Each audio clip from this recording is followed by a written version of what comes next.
Bună dimineața, de la ora 12 din Gibraltar.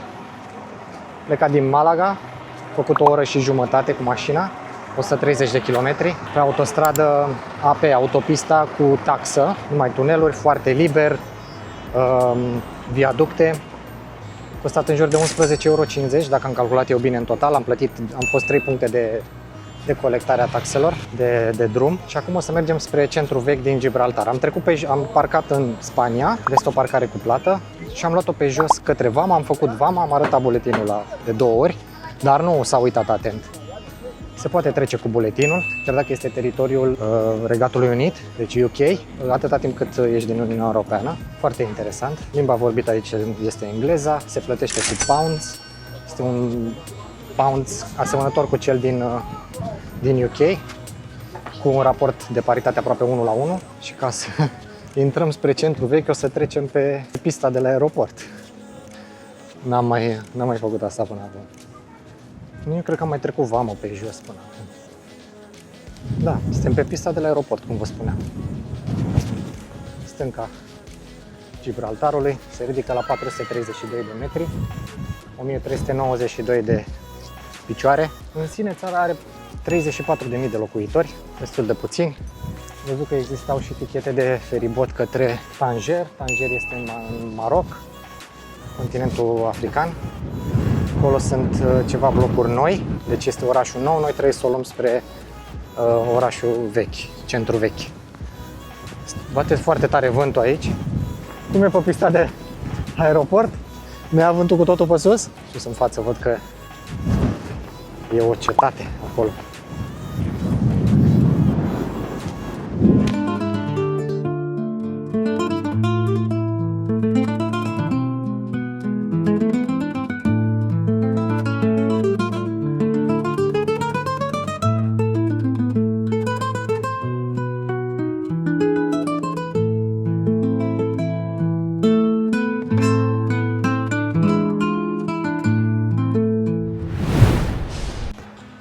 Numărul de matriculare de la mașini arată ca cel de UK, are aceeași culoare și formă și e de plastic, sticlă,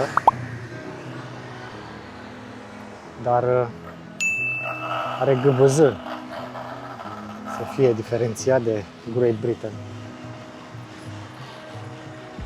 Am ajuns să ne plimbăm pe străduțe. Am găsit un localnic care ne-a condus până pe centru vechi, intenționa.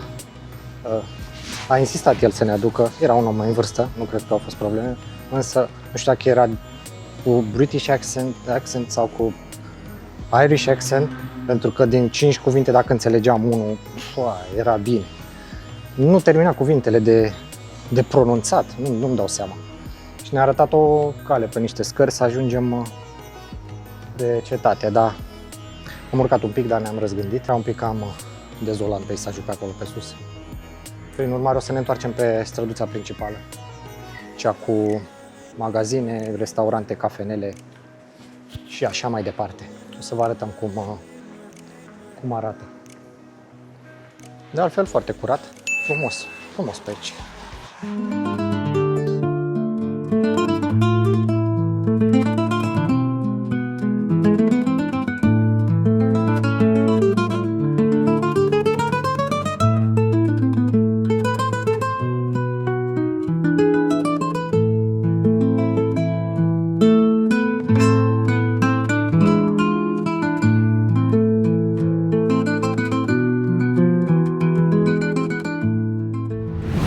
De urcat către vârful rocii, roca Gibraltarului, sunt de la 45 de euro de persoană pentru telecabină și 25 de lire sau 30 de euro de persoană cu niște microbuze. Oricum prețurile sunt mari aici. Am văzut la o cofetărie, o prăjitură era 9 lire. Bine, suntem și pe centru, pot să înțeleg treaba asta, dar sunt prețurile mari, mai mari decât în partea spaniolă. 19 grade, dar bate vântul, e rece. Se simte rece, chiar dacă lumea e în pantaloni scurți, problema lor.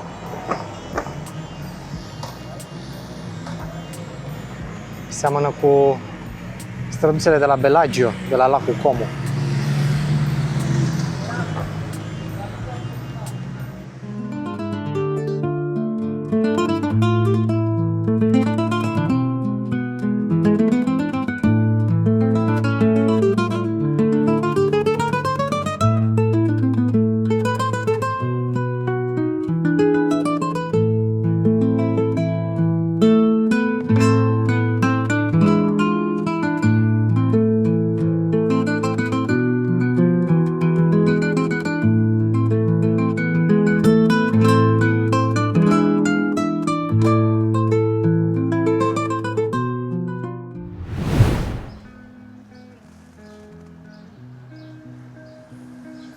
Banca asta are 25 de ani. Dacă în 25 de ani n-au schimbat lemnul niciodată, a rezistat. Nu mai are mult, dar a rezistat. Stâlpul de la telecabină se vede sus acolo. Să ieșim din cimitir. Să o luăm înapoi pe străduți.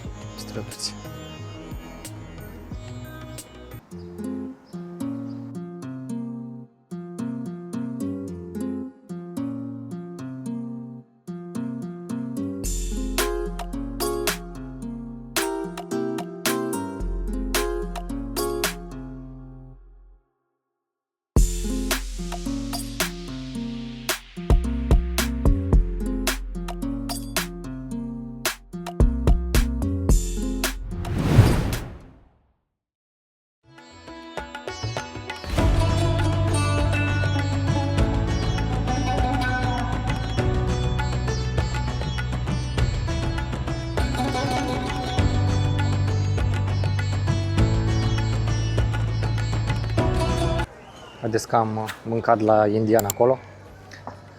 Da, știu, nu e tipic să vii în Spania sau o parte de Regatul Unit să mănânci indian, dar am zis să încercăm. Mirosea incredibil de bine. Și am luat un butter chicken, un chicken curry, orez cu chimen și lipie tradițională indiană cu usturoi. Deci, efectiv, s-a terminat. Butter chicken-ul ăla roșu, extraordinar de bun, dulceag, așa. Nice. Se simțea și un pic de scorțișoară, deci foarte, foarte bun în combinație cu orez și cu lipie, cu usturoi, incredibil. Restaurantul avea 4,9 pe Google. Cred că dacă venea Piedone închidea 3 străzi din jurul lui, adică nu. Da, na, astfel de localuri au mâncare bună și au rulaj. Nu cele care sunt neapărat foarte frumos aranjate și dichisite. Sper să nu pățim nimic, vă anunțăm. Eu zic că o să fie bine. Foarte, foarte bun, merită. O să pun și un pin pe ecran ca să vedeți unde este în caz că ajungeți pe aici și vreți să încercați mâncare indiană. Bun rău. Mergem să luăm o cafea, mai plimbăm puțin și o să o luăm înapoi către mașină să o luăm cu noi.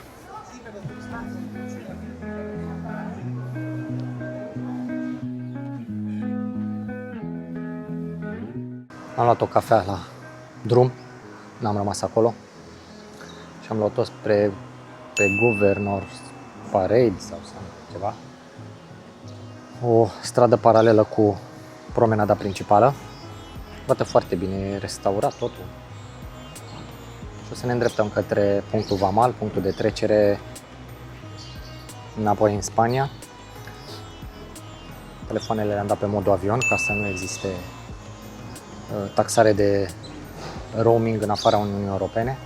Chiar înainte să trecem Vama le-am trecut pe modul avion. Și am descărcat Google Maps offline pentru zona Gibraltar și Andalusia ca să putem să mergem pe aici pe străduțe, să nu ne rătăcim. Să ne întoarcem înapoi către punctul de unde am venit. Cam așa vă recomand dacă vreți un pic de siguranță în caz că vă rătăciți. S-a încălzit, este foarte bine afară, peste 20 de grade. Frige efectiv la soare. Să o luăm înapoi către Vama. Hai că au ceva amenzi. 200 de lire amenda. Ia pune mâna lângă ca să vedem ca și referință. E cât mâna ta.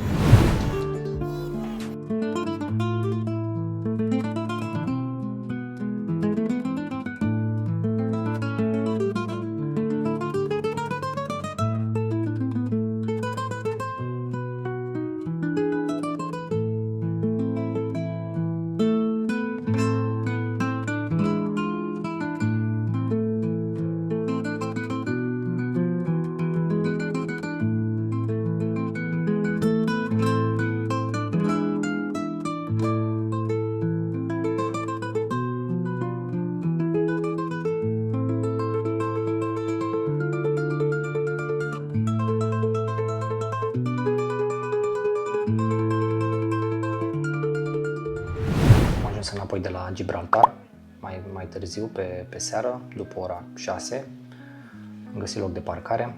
Parcarea la cazarea aceasta este parcare publică gratuită, prin urmare este și mai aglomerată decât o parcare cu plată, unde mai sunt șanse să găsești loc.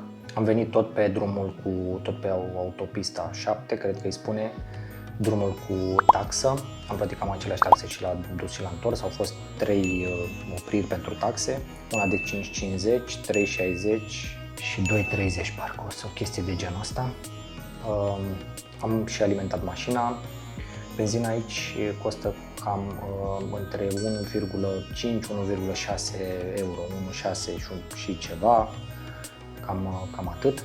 Fiatul 500 pe care noi l-am închiriat, i-am făcut un calcul, a consumat cam 4,3-4,5%, foarte puțin pentru atâția kilometri cât am mers noi cu el. Referitor la Gibraltar. Gibraltar foarte bine arată, foarte bine organizat, foarte frumos, mi-a plăcut foarte mult, a meritat excursia, recomand să mergeți. Dacă ajungeți în zona asta, în principiu, Malaga, Sevilla, Costa del Sol, Marbella, deci merită și Gibraltarul, merită să mergeți și acolo. Cam atât și pentru ziua aceasta. Vă mulțumesc că vă uitați, vă mulțumesc că vă abonați și vă apreciez că vă abonați. Dacă aveți orice fel de nelămuriri sau sugestii pentru mine, vă rog să le adăugați în comentarii. Vă mulțumesc și toate cele bune. Pa, pa!